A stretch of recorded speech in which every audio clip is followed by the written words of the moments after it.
So as you all know that we in our Ramakrishna Mission tradition celebrate the Christmas Eve every year on the 24th December, on the evening of the 24th December.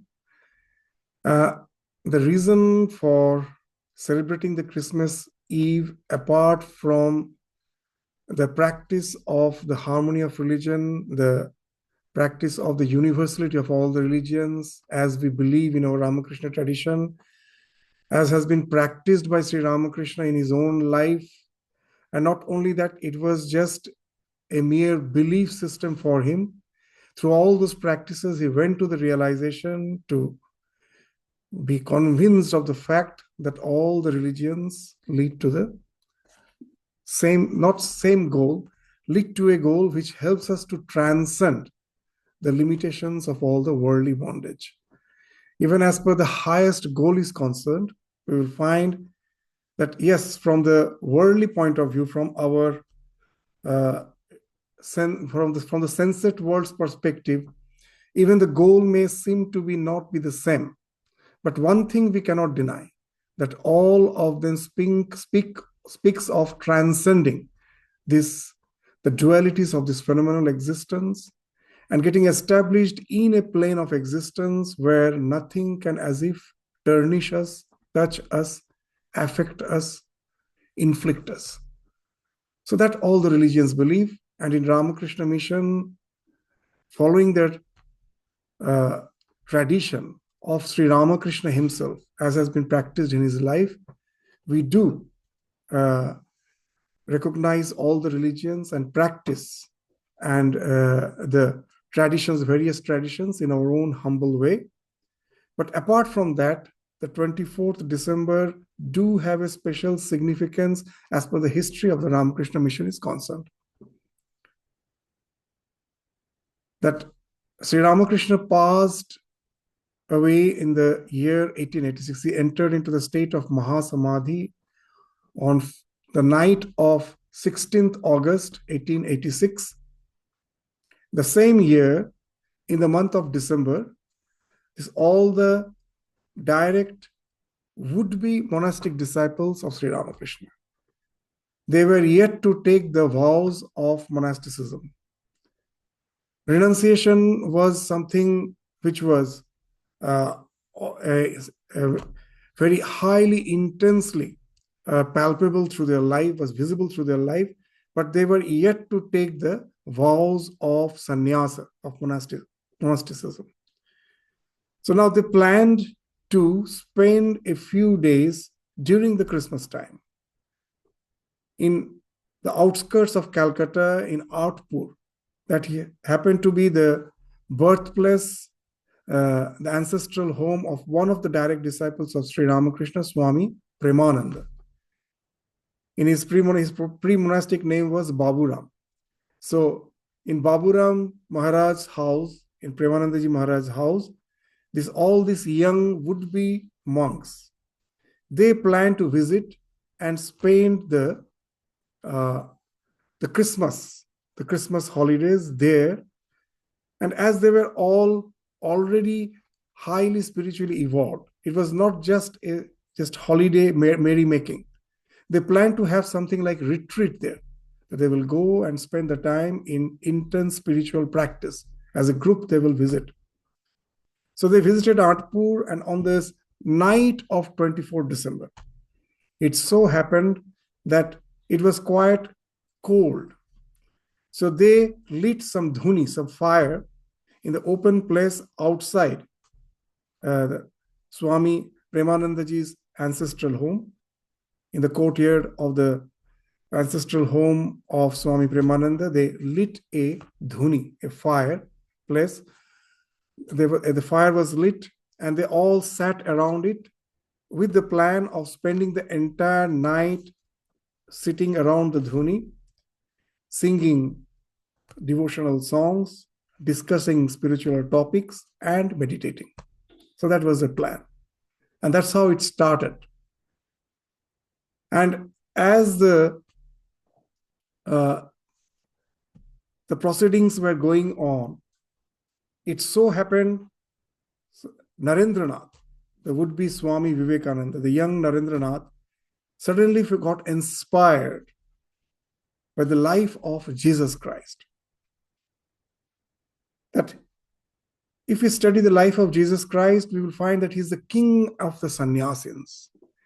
That intense renunciation, which was demonstrated through his life, can be inspiration for all monks, irrespective of the denomination, faith, religion they belong to.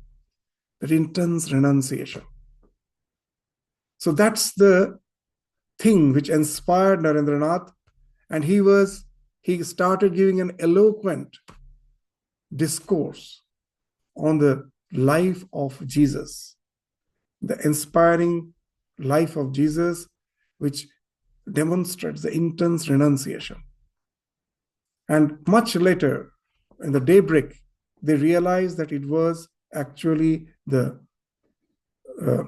night of the 24th December, which happens to be the Christmas Eve. The formal sannyasa ceremony happened much later. It was but on that night, they all took a strong resolve that they are going to renounce their life, the so-called of a householder. They are not going to continue as a householder, and they're all going to take the vows of sannyasa. This resolution became firm on the night of the 24th December after hearing this inspiring discourse on the life of Jesus. They all took that resolution. And that's how this 24th December has a very, very historical significance in the Ramakrishna tradition. And what we do, we celebrate in our way. That Jesus, we try to understand him from our background. We, being from the Vedanta tradition, we always feel that Jesus' life demonstrates the interpretation of Vedanta. His life is a living interpretation of Vedanta, his life, his message. And from that background, we always try to inculcate the teachings of Jesus, that how he upheld the Vedantic teaching in his life. He demonstrated it through his life. That we try to inculcate by interpreting Jesus from the Vedantic point of view. So today also we have chosen one such saying of Jesus. What's the teaching of the Jesus? Of the various teachings. That one such topic we have chosen today to discuss on the teachings of Jesus, which reflects the teachings of the Holy Tribe, of Thakur Ma Swamiji, of Guru Maharaj, of Holy Mother of Swamiji. You'll find that how these teachings are so universal. And they can be implemented by all, irrespective of whatever denominations they may belong to. So one of the teachings which we have chosen today for our discussion in this evening, ye are the salt of the earth. But if the salt have lost its savour, wherewith shall it be salted? It is thenceforth good for nothing, but to be cast out and to be trodden under foot of men. So ye are the salt of earth.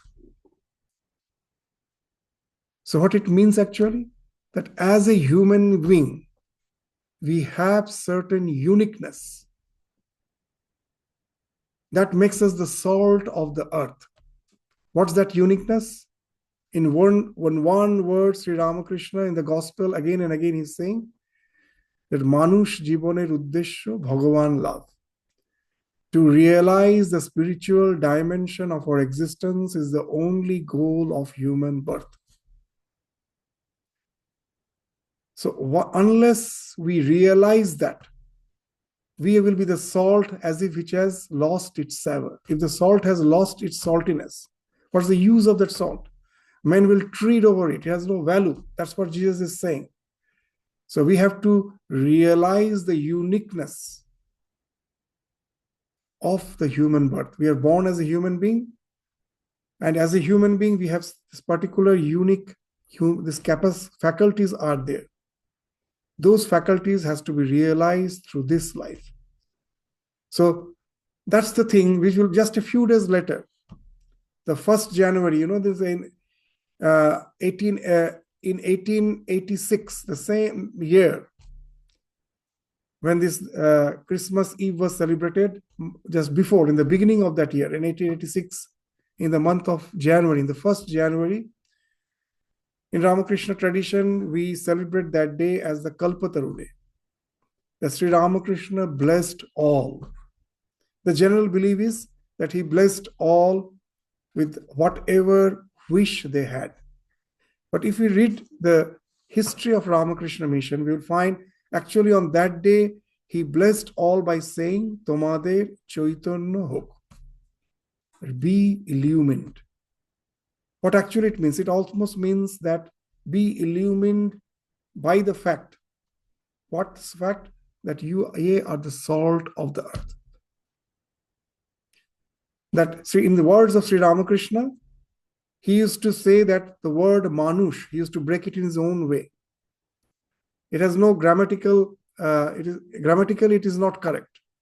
But in his own unique way, he used to break the word manush. He used to say manush. The meaning of manush is man. In Bengal, it is called, man is called manush. That manush, he used to say manush is man plus hush is manush. Man. In all Indian languages, man means value. The value of a certain thing is its mana. The mana is the value. Means all the measurements, the calibrations are mana. Weight is a mana, length is a mana. So these measurements are called mana, the value. And hush means awareness, hosh. So Sri Ramakrishna is saying that manush is man plus hosh. What actually means that as a being born as a human being, we have some particular mana, particular values. Are we aware of that? That hush speaks of that. So illumination speaks of that, to be aware of the uniqueness of all the faculties which we have as a human being, which has set us apart from the entire creation. So what are those uniqueness which makes us the salt of the earth? So among various human faculties, let us discuss a few of these faculties. What are they? The very first is self-awareness. What is this self-awareness?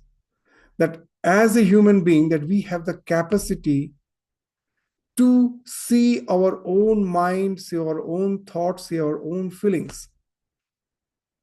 That behind all this biological activities that are going on in this psychophysical complex, in whatever form, whether it is thought, feelings, emotions, or even perceptions, there is someone behind my mind to observe all those things. That's a very fact which has been spoken of in the Kena Upanishad. That what he's saying, that the very second mantra of the Kena Upanishad, Srotrasya Srotran, Manaso Mano, Yad Vachaha Vachan, Sahu Pranasya Prana, Chakshus Chakshu. That the one is the ear of the ear, the mind of the mind, speech of the speech, the vitality behind the vital forces, the eye behind the eye. What it speaks of? That when I'm seeing, I know I'm seeing. When I'm hearing, I know I'm hearing. When I'm thinking, I know I'm thinking. That we are constantly observing our thoughts, our feelings, our perceptions. So this speaks of that self-awareness, which is very much prominent in human being. We are not sure how much prominent it is in other creature, but in human being, it is very, very prominent. And that gives us an advantage over all other creation. In what way? That all other creature, as that self-awareness is not very prominent, you will find they are all governed by the stimuli response conditioning. They cannot go beyond that. Even in gospel, we find Sri Ramakrishna in one place is saying that what the animals are like, the two puppies are playing. They're just playing with each other, and someone comes and just throws a grab of bread, just a loaf of bread between them. Immediately they will start fighting. That's a stimuli response. Can we ever think that one of the puppy will say, okay, I give it to you. Maybe you are more hungry, I leave it for you. It's impossible. That they are governed by the stimuli response conditioning. As a human being, we have the capacity to transcend that stimuli response conditioning. That we have the choice how to respond to that stimuli. Shall we be selfish, or shall we transcend our selfishness to prove that compassion, sympathy that flows through us? We can prove that through our life by being unselfish, and that we can choose that. We can choose our response. That's why even our scriptures, they say that human beings alone are the only responsible beings. The word responsibility, what it means? Responsibility. That why humans are responsible beings? Because they have the ability to respond. No other creature has that ability. They are all fixed. For them, the stimuli response condition is fixed. We have the ability to respond to a stimuli in a particular way as per our choice. And that gives us an edge over the entire creation. So, scriptures that very nicely it has been said that we go through a process of transmigration. That there are so many creatures below human being, and in the celestial plane, the Swargaloka, there are so many beings who are higher than the human beings. But no one is bound by karma except man. If an animal, whatever action he does, he doesn't reap the result of that action. Whatever a god does, he doesn't reap the result of the action. Only the human being reaps the result of their action. Karma phala. Karma phala, the animals have no karma phala. As they're bound by the stimuli response conditioning, there is no question of responding as per the choice. So there is no question of karma phala. The higher celestial beings, for them also it's the same. Their response is also fixed. The human has that uniqueness to respond in a part as per their choice. That's why all the karmas which we accrue as a human being, that do have result. If all the actions were good, that will result in a higher birth. In that higher birth, we will be exhausting all the good karmas. We won't be accruing anything. We won't be gathering again any of these karmas. Whatever we have gathered in this life as a human being, if we have done good work, all the karmas will result in a higher birth where we'll be expending all the karma. And kshine punya martyolokam vishanti. Again, we will come down to this plane of this earthly existence. And if we have done lot of evil actions, we will get some lower birth. And there again, we will be exhausting the karma. There is no idea of eternal hell or eternal heaven in Vedanta. We exhaust them, and again, we get a chance to do our karma in such a way that we can at last get liberation in this human birth alone. So that's why human beings alone are responsible. They have the ability to respond to a stimuli which no other creatures, whether they're higher or lower, have. That comes from that awareness. So this self-awareness is a unique human faculty. What else? What are other faculties we have? Conscience, viveka. So what is viveka? This power of discrimination. Once you have self-awareness, then the question of discrimination comes.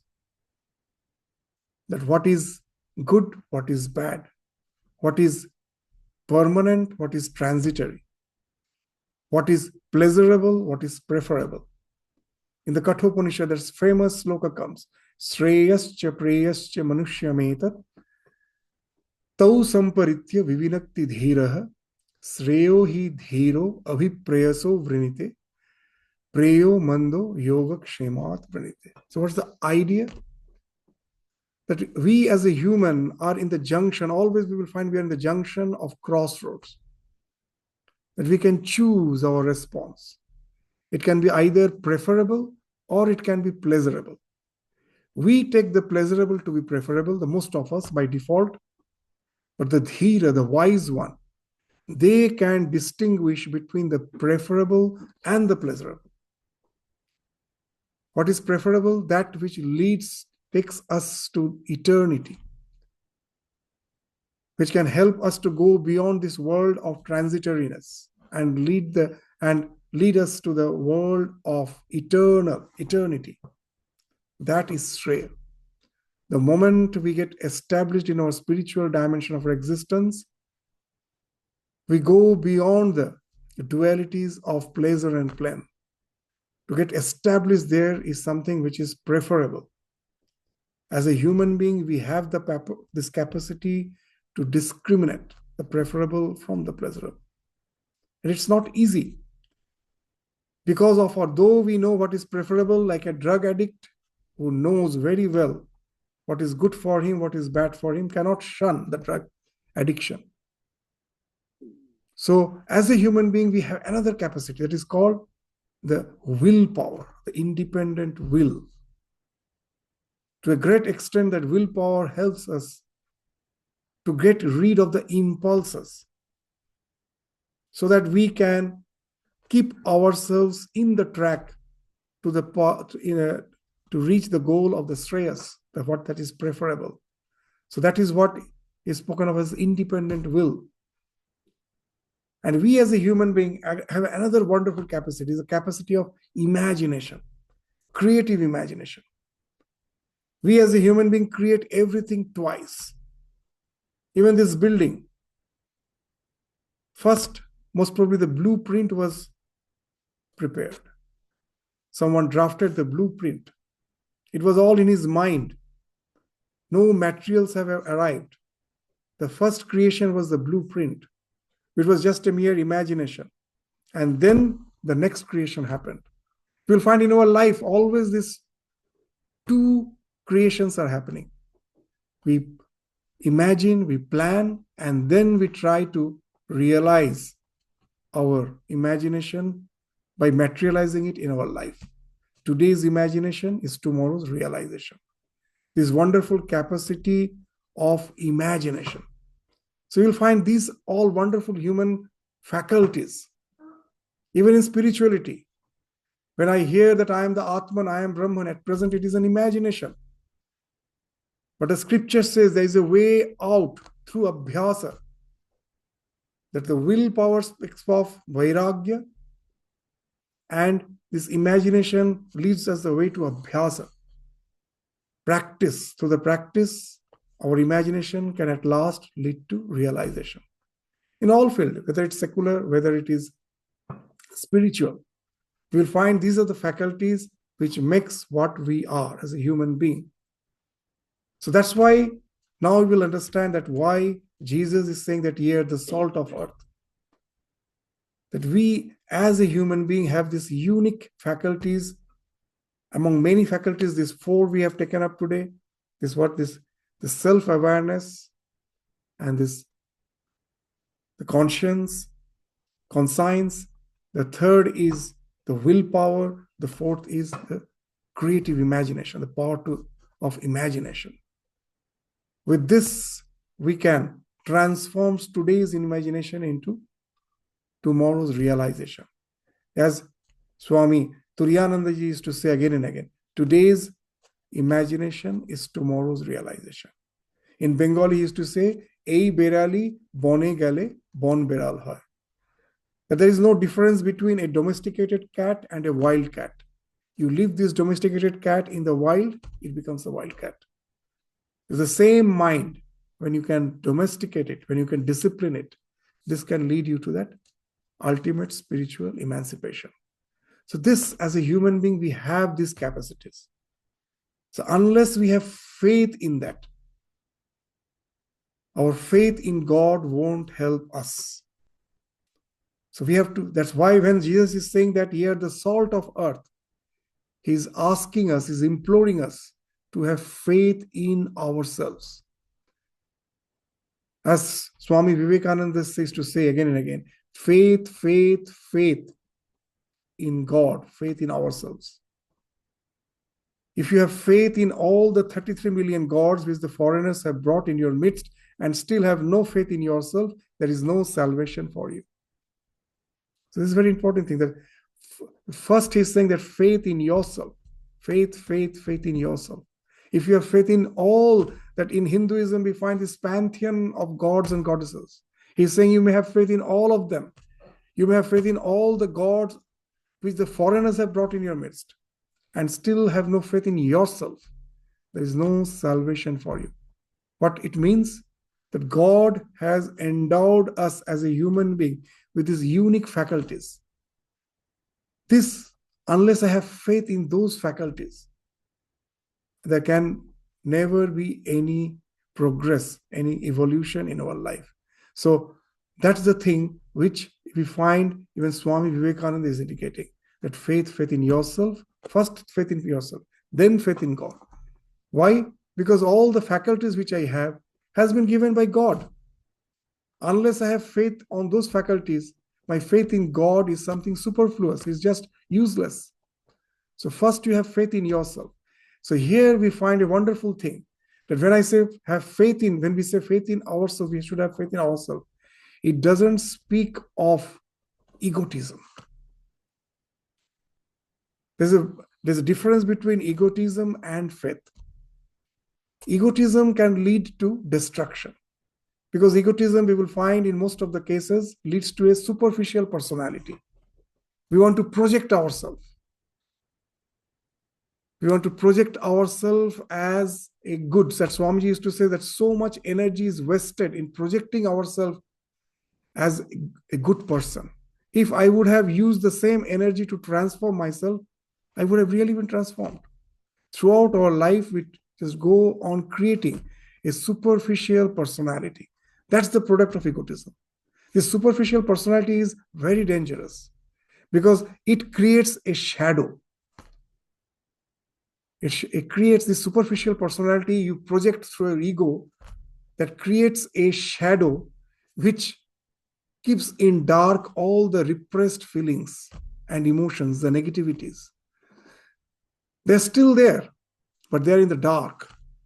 And what happens when any temptations are there? Then we get so much lured because they're all there.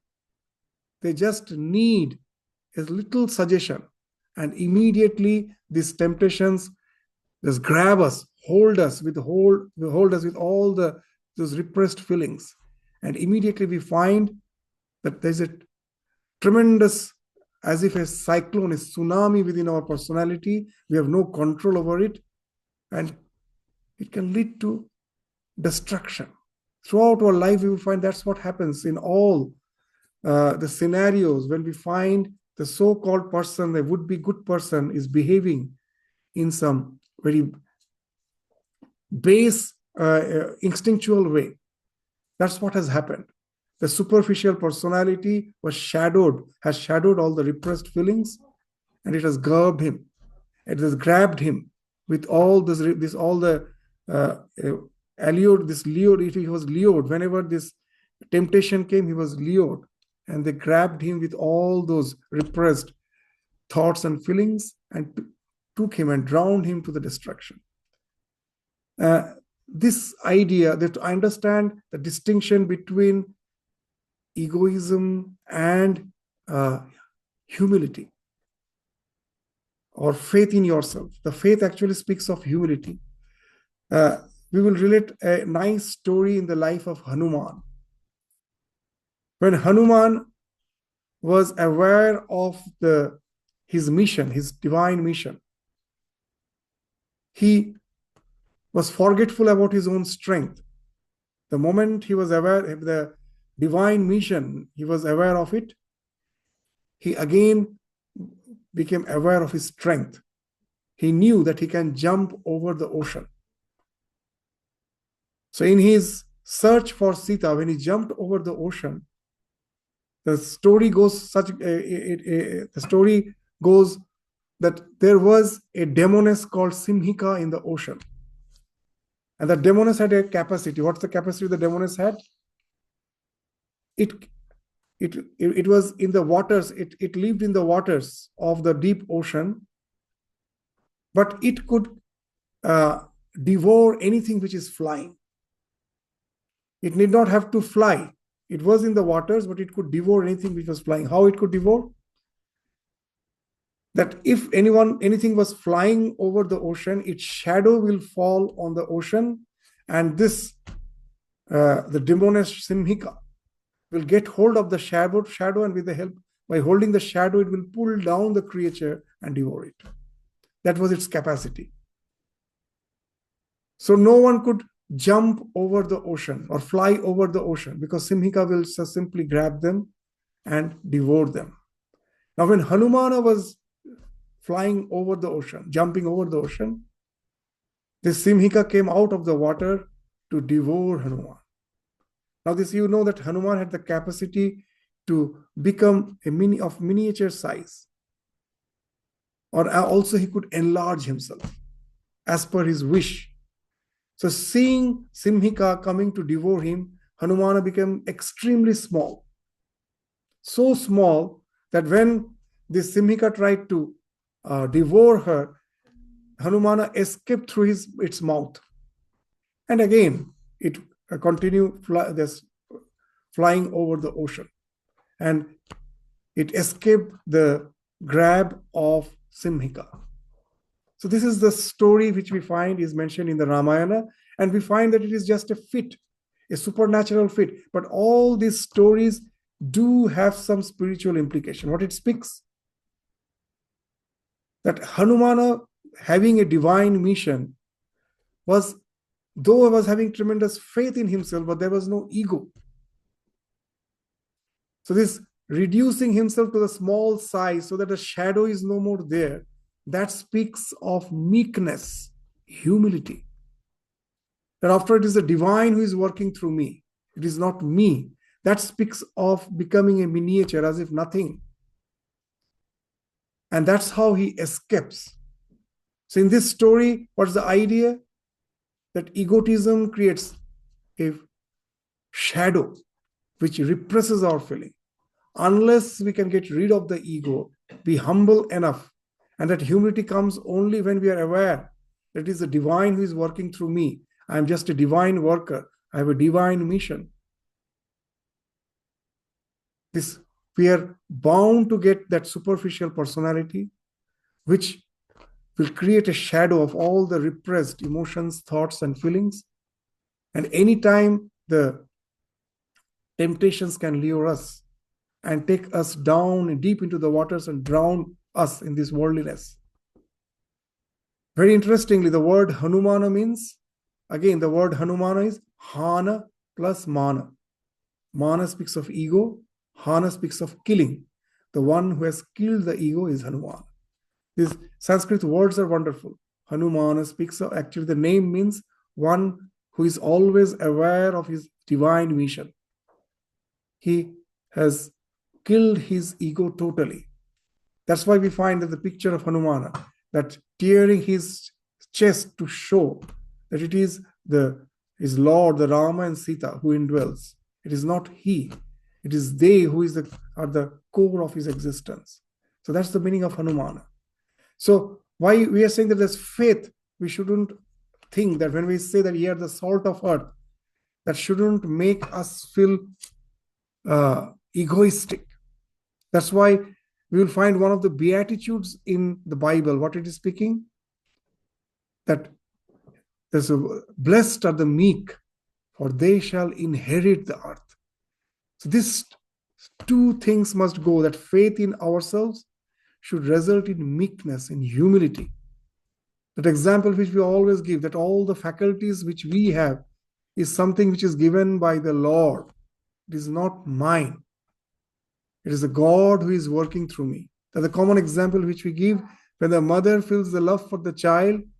If the mother feels it is she who loves, she gets caught by her ego. If she is aware of the fact that the love in her heart was something which she has not cultivated, it was already given by the Lord. In this entire creation, is there any mother who doesn't feel love for the child? This love was as if implanted in her heart.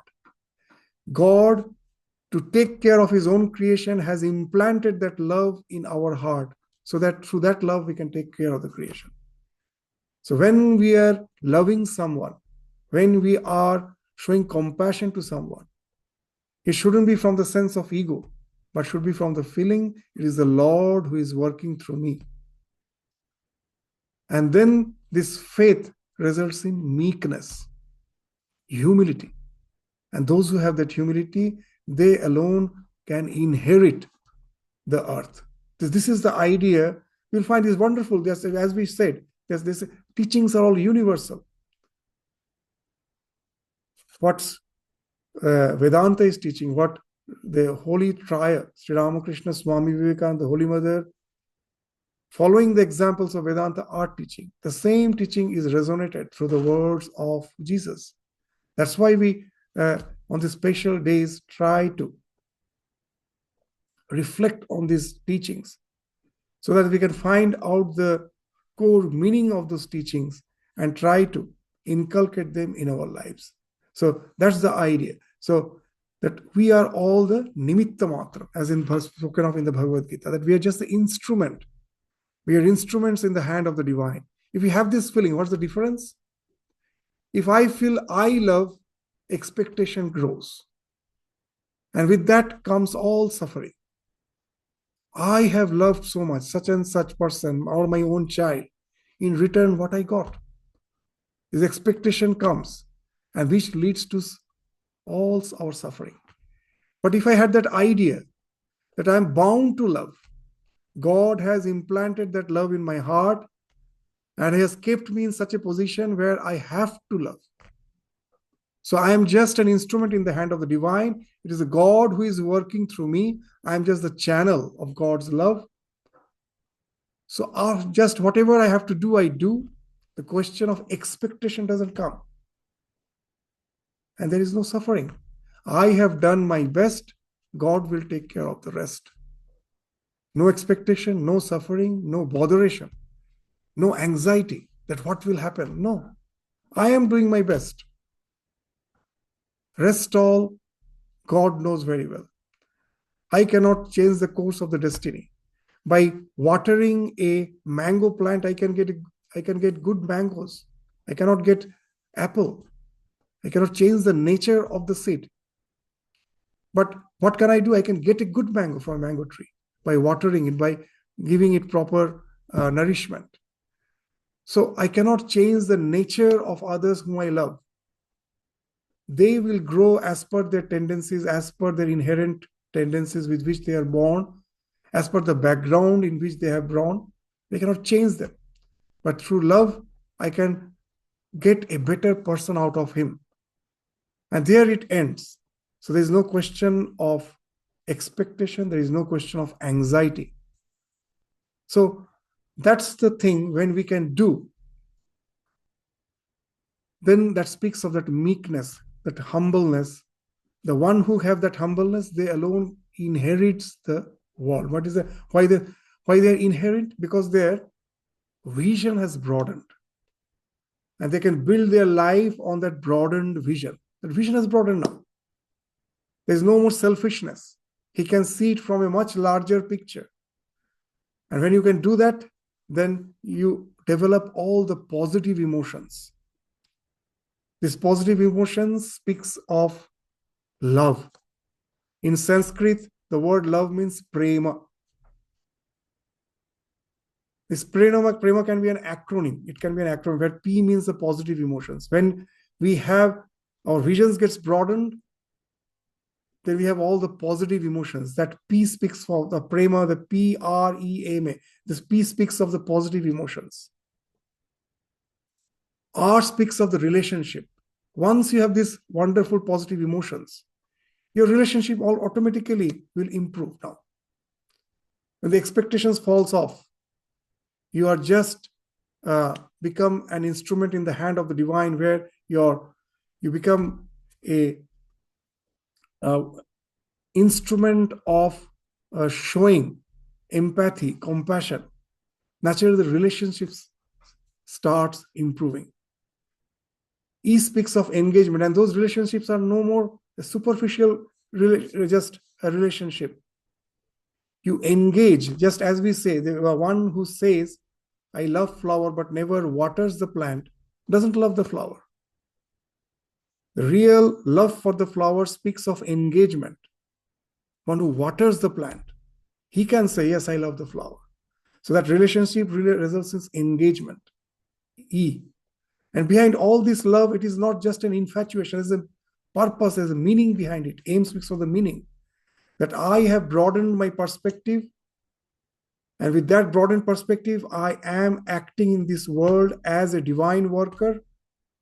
And through my love, I help others to also develop that broadened perspective and become a divine purpose worker.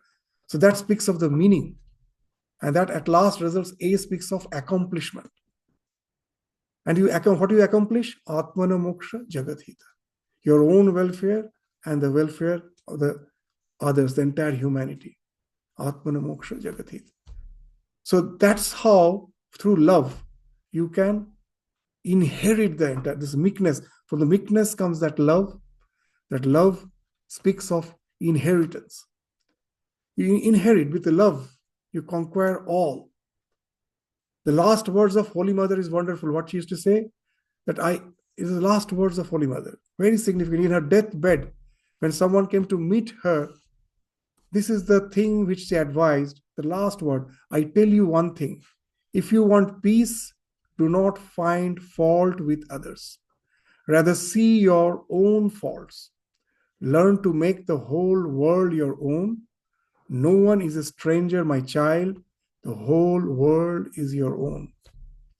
So it speaks of to inheriting the world. Your whole world is your own. It's a wonderful thing that if you want peace, do not find fault with others. These are wonderful things. Swami Vivekananda used to say a wonderful thing, that you know that why we see fault in others? Why we see fault in others?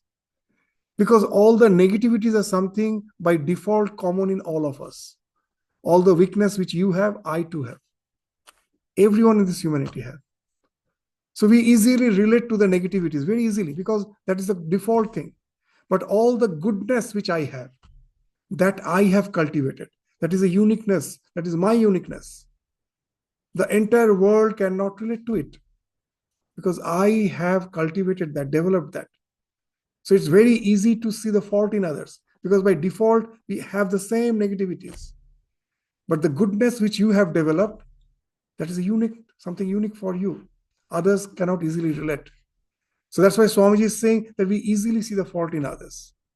But we should be aware of the fact that when I am seeing the fault in others, it is actually the negativity in me that is forcing me to see the fault in others. As Swami Vivekananda used to give a very nice example. Suppose a lump of gold is lying on a table and a small child is crawling nearby. Someone comes, grabs that, takes that gold, sees hither and thither, finds no one, and runs away.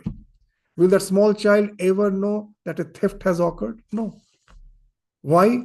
Because there is no thief in the mind of the child. He is yet to know what is stealing. There is no thief in his mind.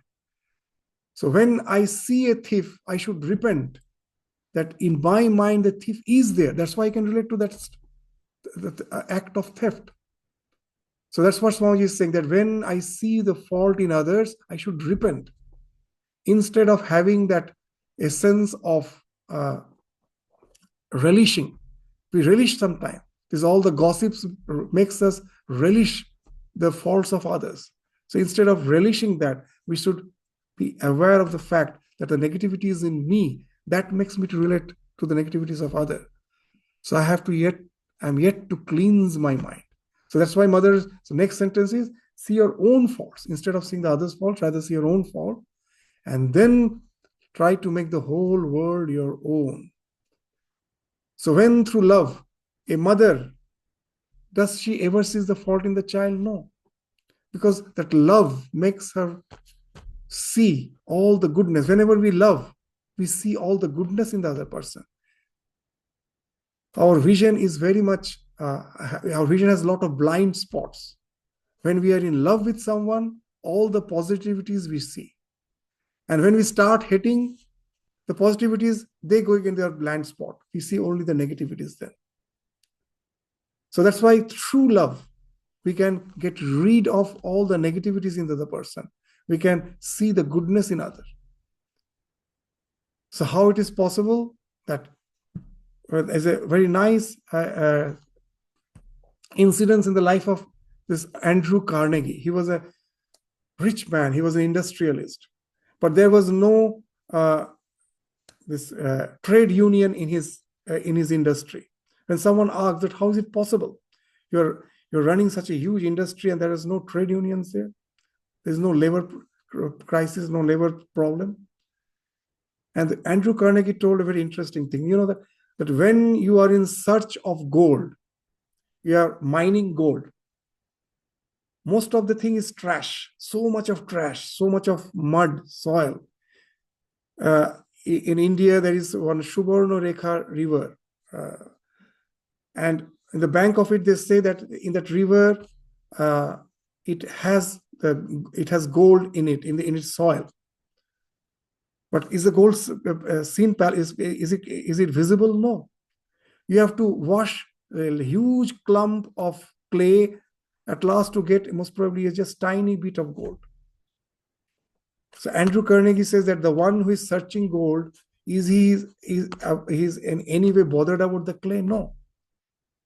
He simply goes on washing to find the gold within, which is inherent inside that huge lump of clay. So he says, I am in search of gold. Why should I be bothered about the clay? Each and everyone has gold in his heart. That is the inherent goodness in him. If I'm always in search of that, then I can build on strength and overlook the weaknesses. And that gives you the inheritance. So just see that once you broaden your vision with the idea that you are an instrument in the hand of the divine, all the faculties are given by the God, so that through that you can serve others through compassion, through empathy. That gives you that meekness, that humility. And from that, you can overlook all the negativities and build on the strengths.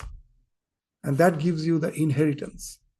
So just see, all these words, the simple words, when we reflect, then what happens? Then we can read between the lines and find the wonderful meaning out of it, which shows us the way of Atmanamoksha Jagathita, of our own transformation.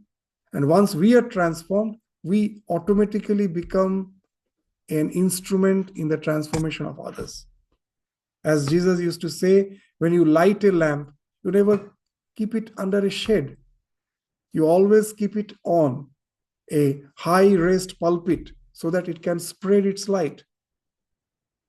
So that's the thing, that once the light is illumined within our heart, it has to illumine others. It is not meant to be kept in shade.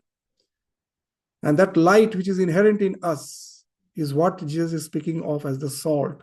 Yeah, the salt of the earth. To realize that is the sole purpose of this human birth. As we started with this talk, as Sri Ramakrishna says, Bhagavan love. This Bhagavan means what? Is not something outside of us. It is the inherent core of our being. All the dross which we have accumulated, that has to be washed away so that we can see that the core of our being, the inherent divinity within us. Once we can do that, the purpose of the human birth is served. We attain the ultimate fulfillment. So as Swamiji used to say, that the purpose of the human birth is not the sensate pleasures. It can never be. Why he's saying a very interesting thing, that with all our science and technology, we try to intensify the sensate pleasures. But how much we can do? Can we ever enjoy a meal just the way a dog enjoys its meal? Its senses are very keen. For a crime scene, we use the dog so that it can smell. Its senses are so keen, it can smell much more keenly than us. It can taste much more keenly than us. With all our technology, science, we can never think of having that intense sunset pleasure which an animal has. That's not the human uniqueness. The human uniqueness is this awareness about the spiritual dimension of existence, which no other creature can do. As a human being, are we in search of that? And then that, yes, the salt, the question of losing its savor, its flavor is no more there. Otherwise, the human life is a waste. So what's the use of the salt if it has lost its savor? The people will just simply walk over it. So to realize that potential divinity within us, that's the sole purpose of all the religion. And that's being indicated, that's being actually pointed by all the prophets of religion. That religion is nothing but the manifestation of the divinity already hidden in each and every human being.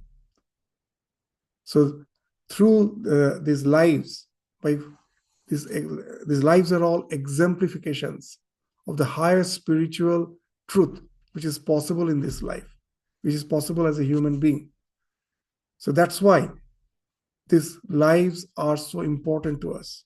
It's not just to have faith in them. And there's two words, vigraha and ahangraha in Sanskrit. Vigraha means that with our faith, we believe there is God, He is all perfect, we are imperfect. We impose all the perfection in God and just say, oh God, forgive me for all my imperfections. In this type of attitude, there is no question of imbibing the goodness, trying to find that, manifest the potential goodness within us. So, ahangraha speaks of inculcating, of internalizing the goodness within me. The God whom I'm thinking apart from me as the all-perfect is something, my real nature. Imperfection is just the covering. That has to be removed so that I can get established in that. So I become the vigraha. That is the ahangraha. And that's what all the religions preachers, all the teachers, all the prophets are indicating. So that we may get inspired by their teachings, by their word, so that we also can manifest the divinity through our lives, so that the purpose of the human birth is served in this very birth. With this prayer, I would like to conclude our discussion today. Thank you all. Namaskar.